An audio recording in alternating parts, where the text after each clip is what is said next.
하나님의 말씀은 누가복음 14장 15절부터 24절입니다.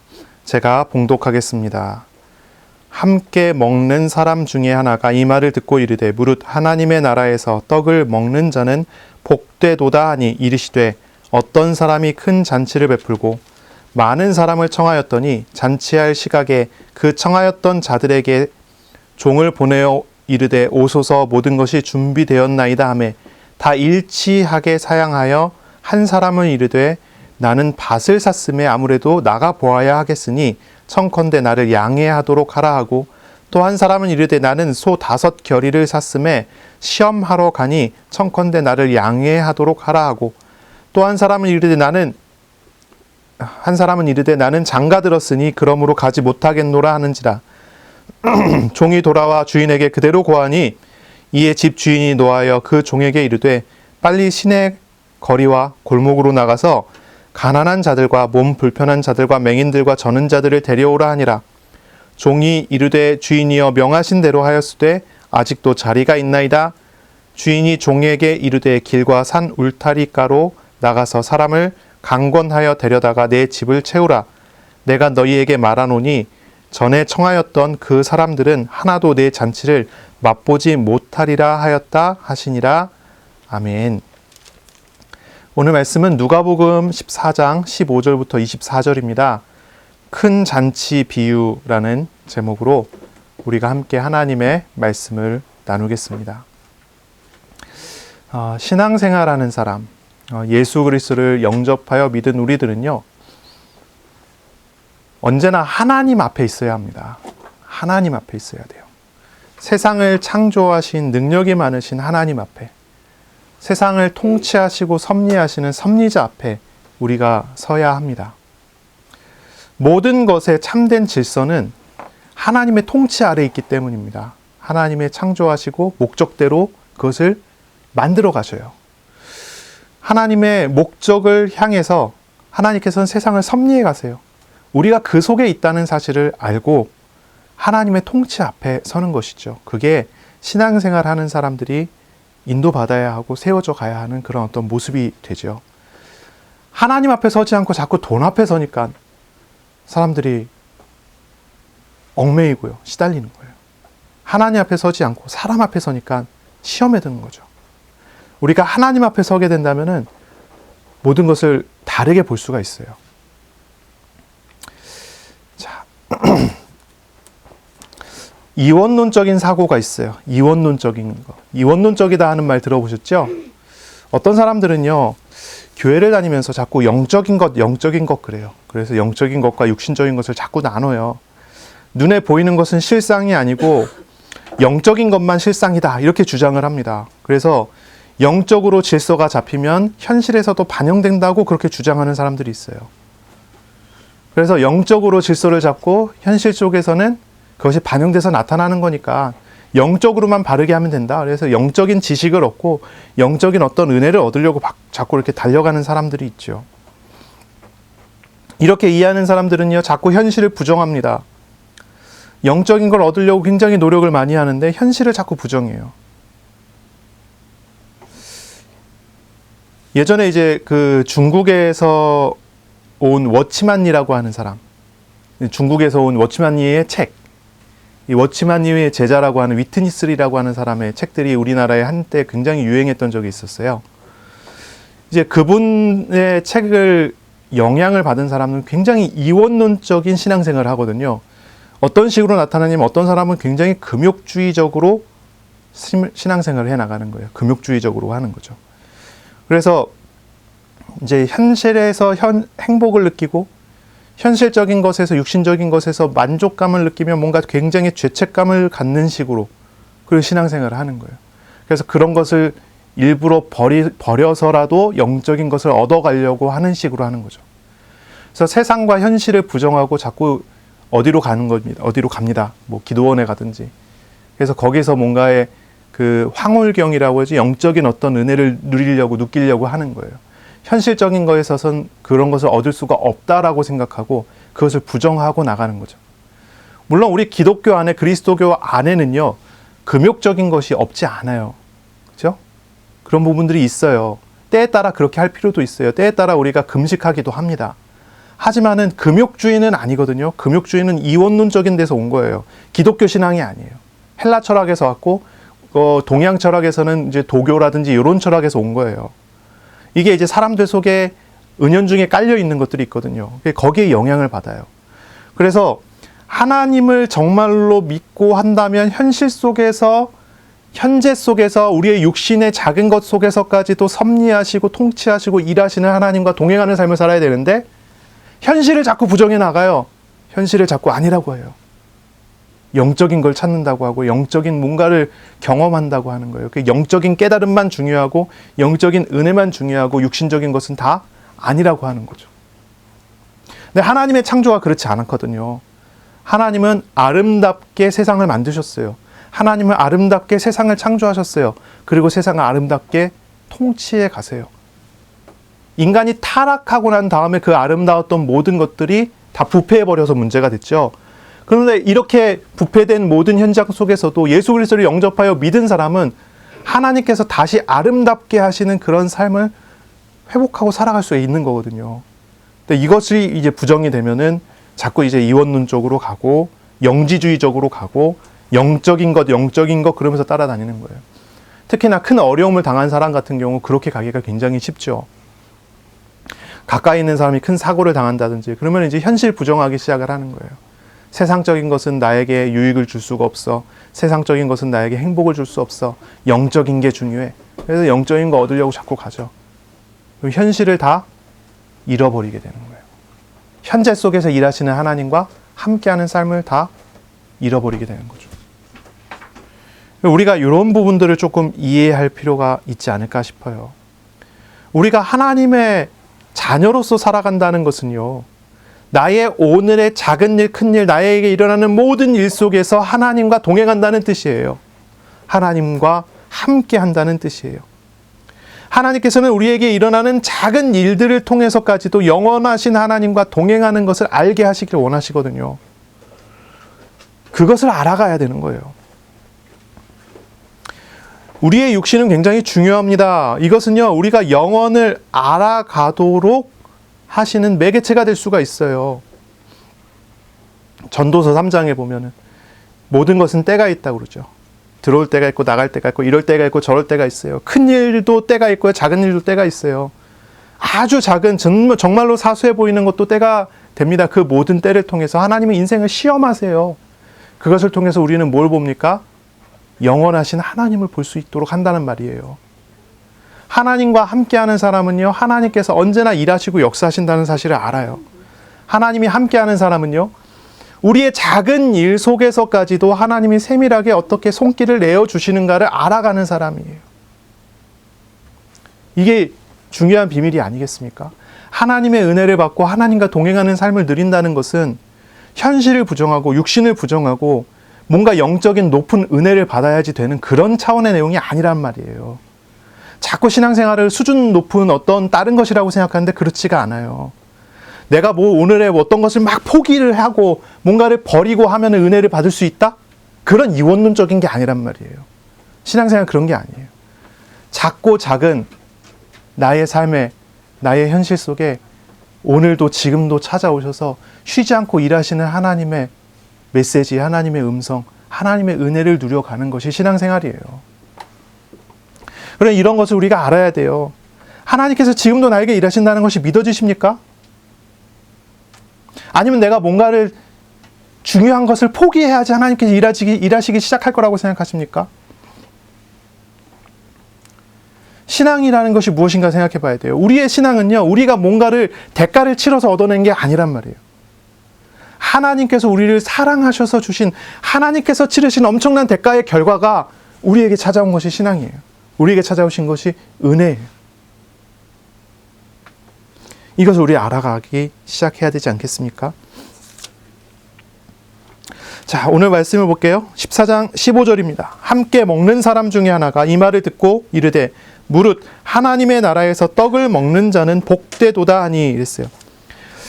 직전까지 어떤 일이 있었습니까? 예수님께서 바리새인 지도자의 집에서 수종병 든 사람, 그 사람을 고치셨어요. 하나님 나라의 표적을 거기에 보이셨죠. 하나님의 통치를 거기에 나타내셨어요. 그리고 예수님께서 끝자리에 앉으라고 가르치셨죠. 끝자리에 앉아라. 높은 자리에 앉지 말고 낮은 자리에 앉으라. 이것이 이제 하나님 나라의 질서라고 가르치신 거예요. 초청받은 사람은 자신이 죄인됨을 알고 낮은 곳에 앉아야 된다는 거예요. 그래야지 초청하신 분이 높은 곳으로 높이실 거라고 말씀하셔요. 그리고 또 뭐라고 하셨습니까? 땅의 것을 위한 섬김이 아니라 하늘의 것을 위한 섬김으로 가난한 사람들을 섬기라고 말씀을 하셨어요. 이 모든 가르침과 이 모든 내용들을 다 듣고 목격한 그 중에 한 사람이 누구겠습니까? 바리새인이겠죠. 이 바리새인이 갑자기 이야기를 하는 거예요. 함께 먹던 사람 중에 하나가 갑자기 이야기를 하는 거예요. 무릇 하나님의 나라에서 떡을 먹는 자는 복되다. 이런 얘기를 해요. 뜬금없죠, 갑자기. 하나님 나라에서 떡을 먹는 사람은 복되다. 자신들이 펼쳐놓은 식탁 교제하고는 전혀 다른 분위기. 자신들이 기대했던 것과는 전혀 다른 능력.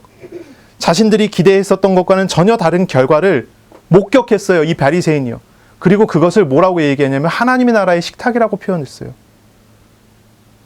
원래 자신들이 생각했었던 것은 바리새인들의 식탁 교제였거든요. 그렇죠? 세상적인 식탁 교제가 아니었겠어요? 그런데 예수님 한 분이 오셨는데 그 분위기가 다 바뀐 거예요. 다른 분위기, 다른 능력, 다른 결과가 다 나온 걸 보고 놀랐단 말이죠. 그래서 거기서 하나님의 나라의 식탁이라고 하는 거예요. 이게 복되다라고 고백을 한 거예요. 목격했고 감동했고 고백을 했어요. 그런데 예수님께서는 그 말을 들으셨어요. 들으셨지만 그 사람의 그 말을 칭찬하시지 않고요. 오히려 하나님의 나라가 실제로 임하는 날에는 문제가 있을 것이다 라는 이야기를 하시는 거예요. 주님은 바리새인들이 결국 하나님의 나라의 잔치를 초대를 거절하는 사람들이 된다라는 메시지를 남겨주시죠. 이 바리새인은 목격했고 감동했고 고백했고 동의했습니다마는 결국 이 사람들은 제일 마지막 날에는 거절해요. 그 내용이 다음에 나오는 내용입니다. 16절부터 보시면요. 이르시되 어떤 사람이 큰 잔치를 베풀고 많은 사람을 청하였어요.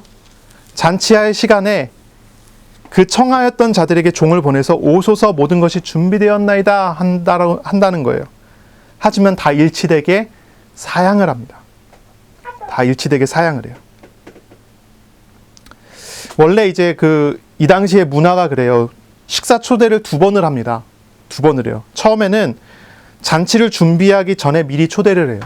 그래서 올 사람 안 올 사람을 구분을 하죠.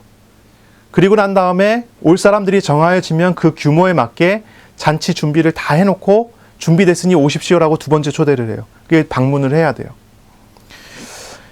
이 2가지 초대를 하는데 만일 그 서로 간에 상호 간에 초대할 능력이 없다면 내가 초대를 했는데 그 사람이 그 초대를 받고 다시 나를 초대해 줘야 되잖아요.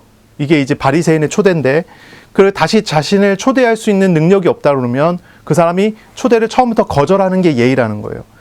만약에 처음에 초대를 승낙해 놓고 2번째 초대를 거절하는 것은 뭐가 되냐면 초대한 사람들에 대한 모욕이 된다는 거죠. 이게 이제 당시의 문화라고 그래요. 이제 자료를 보니까 이렇게 나오는데 이런 문화예요. 그래서 하나님께서 하나님 나라의 잔치에 사람들을 초대를 먼저 했어요. 가겠습니다라고 대답을 했어요. 그리고 막상 초대 준비가 다 된 다음에 잔치 준비가 된 다음에 다시 초대를 해요. 근데 2번째 초대를 들었을 때 이 사람들이 다 한결같이 뭐라고 하냐면 다 이런 핑계 저런 핑계 그런 핑계로 사양을 해요. 첫 번째 사람은 이런 핑계를 댑니다. 나는 밭을 샀습니다. 이런 핑계예요. 재산 핑계로 가지 않아요. 재산 핑계. 2번째 사람은 나는 소를 5마리 샀습니다. 뭐예요? 직업을 핑계대서 참석하지 않아요. 마지막 사람은요. 나는 결혼했습니다. 가족을 핑계대고 잔치에 참여하지 않습니다.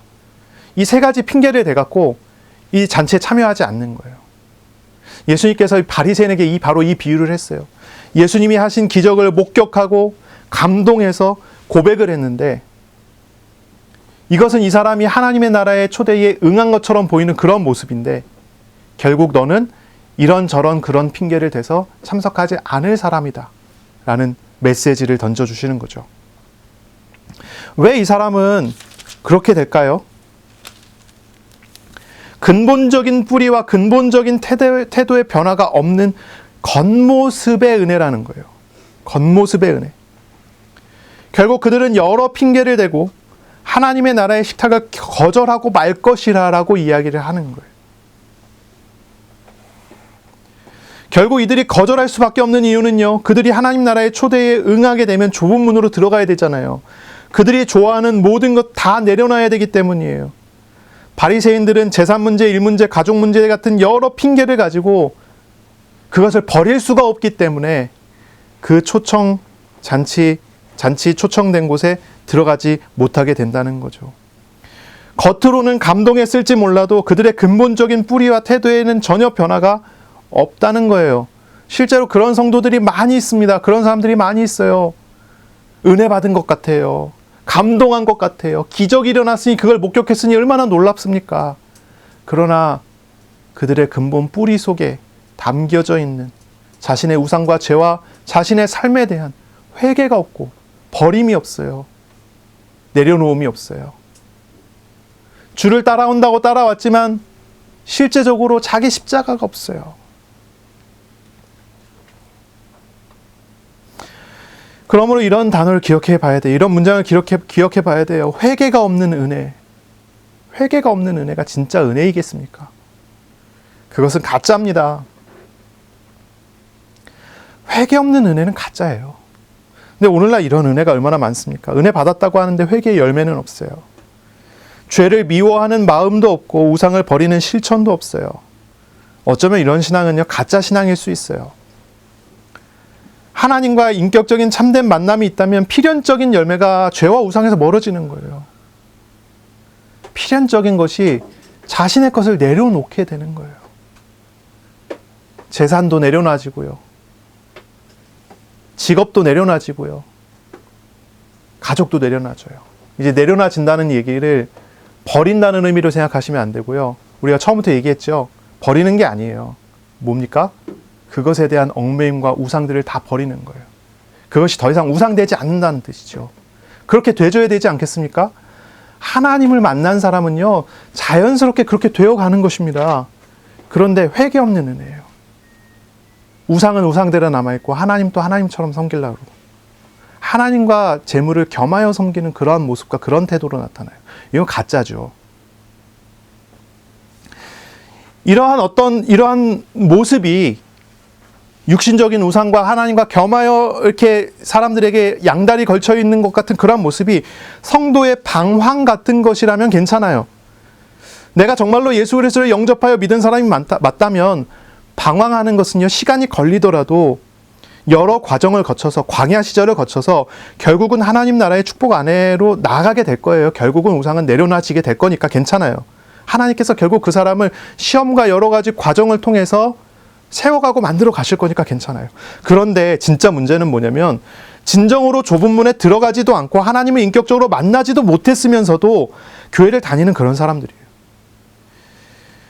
하나님과 아무 상관이 없으면서도 주의 이름으로 기도하고 예배해요. 예수의 이름으로 귀신을 쫓아내기까지 해요. 오늘 예수님께서 말씀하시는 이 바리새인 같은 그런 사람이에요.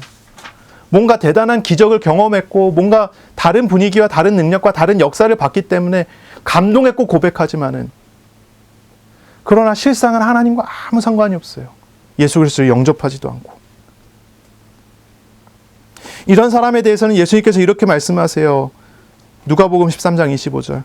나는 너희가 어디에서 온 자인지 알지 못하노라. 하나님의 심판대 앞에 섰을 때 그래요. 그럼 우리는 이런 질문을 진짜 해야 되는 것입니다. 정말 은혜 받은 거 맞습니까? 정말 예수님 믿은 거 맞습니까? 정말 마음에 하나님이 오신 거 맞습니까? 은혜 받았다고 착각한 거 아닙니까? 뭔가 대단한 기적을 목격했다고 내가 믿는다고 착각하는 거 아닙니까? 정말로 내가 얽매인 죄와 우상의 많은 것들, 내가 죄인됨을 정말로 알고 인지하고 인식하고 하나님 앞에 무릎 꿇고 내가 죄인 됐다고 예수의 십자가를 의지해서 예수님을 정말로 믿은 거 맞습니까? 회개한 게 맞냔 말이죠. 이런 회개가 회복이 되줘야 돼요. 이런 회개가 회복되길 바랍니다. 자, 오늘 비유에 나오는 세 종류의 사람 보세요. 이 세 종류의 사람. 이 사람들은요, 변명을 늘어놓습니다. 하지만 사실은 시급하지 않은 일을 이유로 초대를 거절한 것입니다. 밭을 사고 가봐야 된다는 이유. 시급하지 않잖아요. 나중에 가봐도 되잖아요. 그렇죠? 또 소 5쌍을 사서 그것을 시험하러 가야 된다는 이유. 자기 직업에 있어서의 설비 문제죠. 지금 안 해도 되잖아요. 나중에 해도 되지 않습니까? 시급한 것은 주님의 잔치자리에 초대받았으면 주님의 잔치자리에 참석하는 것이 시급한 것이 아닌 시급한 거잖아요. 그런데 주님을 거절하고 이것을 핑계대요. 결혼하여 아내를 맞이했다는 이유로. 물론 당시 문화에서 결혼한 지 1년 되지 않은 사람은 다른 모든 공식적인 행사에 참여하는 의무를 면제해 주기도 해요. 그렇지만 이 하나님 나라의 잔치에 참여하는 것은 공식적인 의무, 그와하고는 비교할 수가 없는 거 아니겠어요? 우리가 이 부분들을 생각해 봐야 되는 것이죠. 이들의 이유는 사실 시급한 것이 아닙니다. 얼마든지 뒤로 미룰 수 있는 이유들을 들어서 주님의 잔치 자리를 거절을 한 거예요. 오늘날 우리도 참 마찬가지죠. 사람들이 신앙생활을 잘할 수 없다고 많은 핑계를 댑니다. 똑같아요. 재산 문제, 돈 문제예요. 돈 문제. 돈 문제 때문에 예배 잘 못 드리고, 돈 문제 때문에 이것 잘 못하고 저거 못하고, 직업 문제, 직업 때문에, 또 가족 문제, 핑계가 참 많아요. 육신적인 많은 핑계들이 있어요. 이런 많은 핑계들이 결국 우리가 하나님과 교제하는 것을 회방합니다. 근데 생각해 보세요. 잘 생각해 보세요. 육신적인 핑계가 하나님과 교제하는 것을 회방합니다. 그런데요, 그 육신적인 많은 일들은요, 내가 정말로 하나님과 교제해야 되는 이유가 되기도 합니다. 그렇죠? 그렇지 않습니까? 자꾸 이원론적으로 생각한단 말이에요. 내가 하나님께 예배 드리러 간다. 그럼 내가 돈을 포기해야지. 그렇습니까? 돈을 주관하시는 하나님을 알기 때문에 내가 하나님께 정말 예배해야 된다. 이렇게 돼야 되는 거 아닙니까? 어떤 사람은 얘기해요. 내가 너무너무 바빠갖고 너무너무 일이 많아서 기도를 못하겠습니다. 그런데요, 어떤 목사님은 이런 책을 썼어요. 책 제목이요. 너무 바빠서 기도하지 않을 수가 없다고요. 너무 바빠서 기도합니다.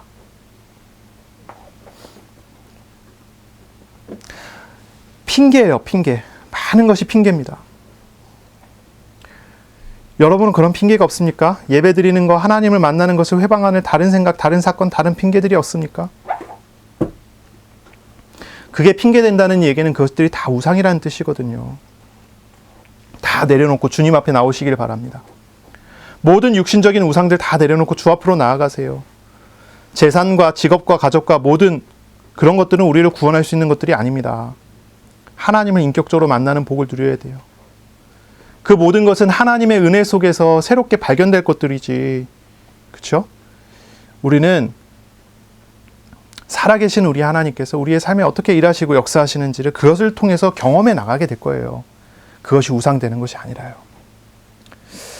참된 믿음이란 무엇입니까? 참된 믿음은요, 우상을 버리고 하나님을 구하는 것입니다. 그것이 참된 믿음입니다. 진짜 믿음은요, 하나님 나라의 식탁의 초대를 응답하는 것이 믿음이에요. 믿음을 얻는 것은 지식이 아니잖아요. 믿음을 얻는 것은 지식이 아닙니다. 말씀하시는 하나님을 인격적으로 만나는 것입니다. 어떻게 하나님 만납니까? 어떻게 하나님 만납니까? 육신적인 것, 우상들 내려놓고, 버려놓고, 나를 초청하신 하나님 만나기 위해 죄를 버리고 좁은 문으로 들어가는 것이죠. 자신이 죄인됨을 알고 죄와 우상의 모든 짐을 짊어지시는 예수님을 구세주로 나의 하나님으로 영접하여 믿는 것입니다. 마태복음 6장 33절에 보면 먼저 그의 나라와 그의 의를 구하라고 했습니다. 그리하면 이 모든 것을 더하시리라 그랬습니다. 하나님을 인격적으로 만난 사람은요, 하나님의 통치하심을 구하고 하나님의 통치에 순종하는 마음을 구하는 사람이에요. 하나님의 나라를 구한다는 말은 하나님의 통치를 구한다는 말이고요. 하나님의 의를 구한다는 말은 하나님의 통치에 내가 순종하겠다라고 하는 말이에요. 그렇죠? 이것이 그의 나라, 그의 의를 구하는, 하나님의 나라와 하나님의 의를 구하는 그런 삶입니다. 이것은 절대적으로 우선순위를 바르게 하는 그런 믿음이에요. 우선순위를 바르게 하는 겁니다. 육신의 것을 위해서 하나님을 섬기는 것이 아니라 하나님의 섬김을 통해서 하나님께서 우리를 지키시는 것을 경험해 나가는 거예요. 하나님께서 자기 자녀를 위하여 재산과 직업과 가족을 아름답게 하시는 것을 경험해 나가는 것이 이 바른 믿음이에요. 그래서 우리는 먼저 우선 하나님께 나가고 하나님과 함께하고 하나님의 인도 속에서 나아가는 거예요. 그래서 우리에게 있는 우리의 많은 육신적인 핑계들이 더 이상 우상이 아니라 하나님께서 나에게 주시는 증거가 되도록 바뀌어지는 것이죠.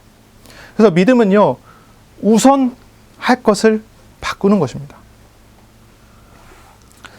하나님께 우상을 달라고 기도하는 식의 태도는요, 그 사람을 해치는 게 돼요. 그 사람이 손해를 많이 봅니다. 하나님은 우상을 주는 도구가 아니기 때문이죠. 또한 우상은요, 우리들에게 구원이나 평안이나 행복을 줄 수 있는 능력이 없어요. 오히려 우상을 타고서 역사하는 마귀 귀신은 강도하는 강도질하는 강도에 불과해요. 요한복음 10장 10절이죠. 도둑이 온 것은 도둑질하고 죽이고 멸망시키려는 것뿐이요 내가 온 것은 양으로 생명을 얻게 하고 더 풍성히 얻게 하려는 것이라 그랬어요. 우리에게 주어진 재산과 일과 가족은 매우 소중합니다. 그것들은 하나님께서 우리에게 허락하신 매우 소중한 선물이 분명해요. 하지만 그것들이 우리에게 우상되는 순간부터 그것들은 우리의 영혼을 뺏어가고 우리의 평안을 뺏어가고 우리 하나님 나라를 뺏어가는 도구가 돼버리고 맙니다. 그러면 우리는 이것을 잘 볼 수 있어야 돼요. 분별할 수 있어야 되죠. 이것이 우상인가 아니면 하나님의 은혜인가를 봐야 되는 거예요. 하나님 잔치 자리에, 큰 잔치 자리에 우리를 초청하셨습니다. 우리는 그 잔치의 부르심에 나가야 돼요. 자, 우리에게 있는 걸림돌들이 있습니다. 재산이라고 하는, 직업이라고 하는, 가족이라고 하는. 또 사람마다 조금씩 다르겠죠. 뭐 이런 이유, 저런 이유, 그런 핑계들이 있을 것입니다. 하여튼 제일 큰 것들이 있습니다. 자, 그것들을 앞에 두고, 하나님의 부르심을 앞에 두고, 어떻게 하는 것이 믿음의 행동이고, 어떻게 하는 것이 우리에게 최선이 될 수 있겠습니까? 하나님 앞에 나가는 것이지 않겠습니까? 그 하나님 앞에 나가는 은혜를 누리시길 바랍니다. 하나님의 나라의 자유를, 하나님의 통치 아래에서의 자유를 누리면 모든 묶임에서 우리는 자유하게 되고요. 재산과 일과 가족을 운행하시는 하나님의 인도하심을 따라갈 수 있게 됩니다. 이런 사람이 삶에서 하나님과 동행하는 사람이고, 이런 사람이 요셉과 같은 형통한 사람이 되고요. 이런 사람이 모든 삶을 은혜와 평강의 하나님의 나라로 살아가는 그런 사람이 됩니다.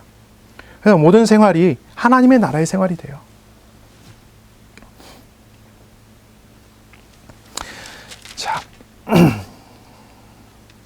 자, 결론은 어떻게 됐습니까? 21절에 종이 돌아와 주인에게 그대로 고하니 이에 집 주인이 노합니다. 화를 냅니다. 그 종에게 이야기합니다. 빨리 시내의 거리와 골목으로 나가서 가난한 자들과 몸 불편한 자들과 맹인들과 저는 자들을 데려오라. 그래서 종이 그대로 합니다. 하지만 아직도 자리가 남았습니다. 라고 얘기를 해요. 그랬더니 주인이 종에게 말합니다. 길과 산 울타리가로 나가서 사람들을 강권하여 데려다가 내 집을 채우라 그럽니다. 강권하다라는 단어 때문에 사람들이 강제로 한다 이렇게 떠오르는데 그런 말이 아니고요. 이 강권하다는 건 인격적인 태도로 인격적으로 초청을 하는 것입니다. 그래서 내 집을 채우라 라고 합니다. 그러면서 24절에 전에 청하였던 그 사람들은 하나도 내 잔치를 맛보지 못하리라 라고 말씀하십니다. 이제 한결같은 가르침이신데요.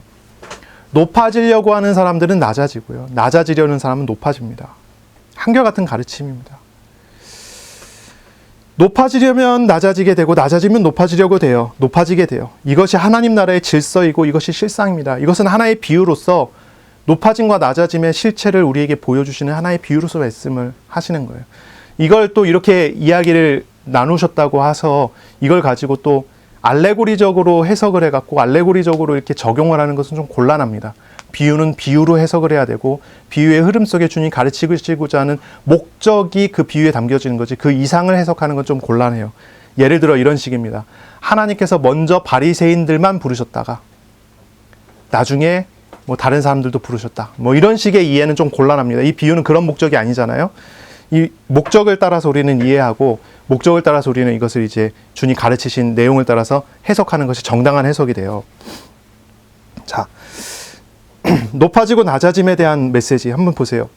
육신적인 기준은 허상입니다. 높은 자리, 허상입니다. 우상에 불과합니다. 세상적인 기준을 보면 어떤 게 높은 것입니까? 돈이 많은 것이죠.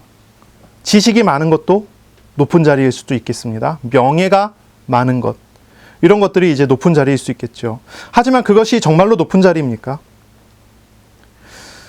그 자리에 있는 것을 누가 보장합니까? 그 자리에 있는 걸 누가 보장할 수 있습니까?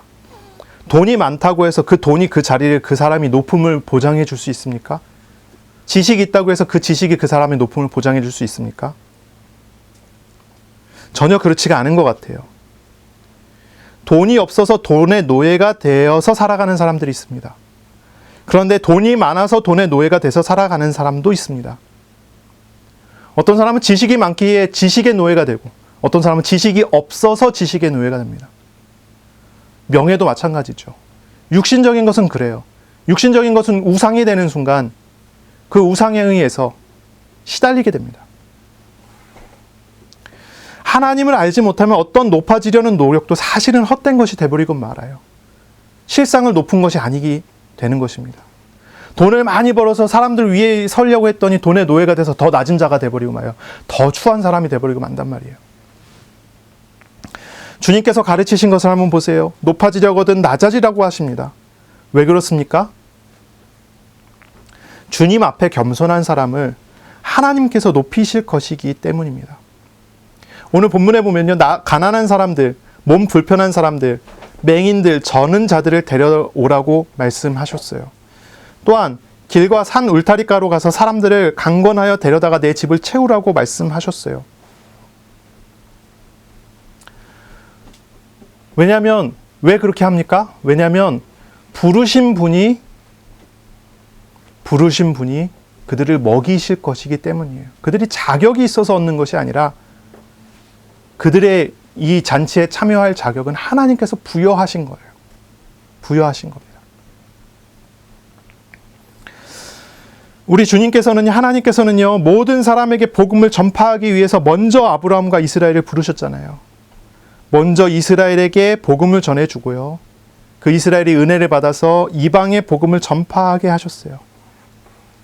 하나님께서 복음을 전파하기 위해서 가장 낮은 자인 아브라함과 이스라엘을 먼저 부르셨어요. 가장 낮은 곳에 있었던 애굽의 노예들을 부르셨어요. 가장 낮은 곳에 있었던 포로에서 구원하신 우리 하나님이세요. 이스라엘을 포로에서 구원하셔서 오셨어요. 그러면 이스라엘은 어떤 생각을 해야 됩니까? 우리는 노예였고 포로였고 속국에 불과하고 아무 가치 없는 갈대아 우르 땅에서 우상 만들어 팔아갖고 살아갔던 사람들의 후손에 불과했던 우리를 하나님께서 구원하시고 높이셨다. 그러면 이방인들을 바라볼 때, 이웃을 바라볼 때 어떤 마음을 가지고 보겠습니까? 우리를 구원하신 하나님의 은혜가 저들에게도 전파되어야 되는 것이 정당한 모습이겠죠. 그렇죠? 그런데 이스라엘은 정반대로 갔어요. 어떻게 갑니까? 교만했어요. 선민의식을 가졌죠. 하나님께서 이스라엘을 부르신 것은 낮은 자에 있는 이스라엘을 높여서 또 다른 낮은 자들을 섬기게 하시기 위한 부르심이에요. 하지만 이스라엘은 그거를 거절을 한 것입니다. 거절을 했죠. 높은 자리에 앉으려고 했어요. 그러니 이들은 낮아질 수밖에 없는 그런 사람들이 되고 만 것입니다. 주님의 사랑의 행위를 한번 생각해 보세요. 주님의 목적은 어디에 있습니까? 낮은 자를 높임으로써 영광 받으시는 그런 일을 하시잖아요. 가장 낮은 곳에 있는 사람들을 부르시기 위해서 가장 낮은 곳으로 직접 오셨습니다. 마구간으로 오셨습니다. 말 구유에 누우셨습니다. 나사렛 사람으로 오셨습니다. 어디 나사렛에서 선한 게 나겠느냐라고 이야기하는 그런 나사렛 사람으로 오셨어요. 가장 볼품없는 모습으로 오셨습니다. 가장 낮은 자로 가난한 자, 병자, 죄인, 세리들의 친구가 되시고 가장 낮은 곳 십자가에 매달려 가장 비참한 모습으로 사형을 당하셨어요. 이 모든 일들이 예수님께서 가장 낮은 자들을 짊어지시기 위하여 스스로 당하신 길이에요. 스스로 당하신 과정이에요.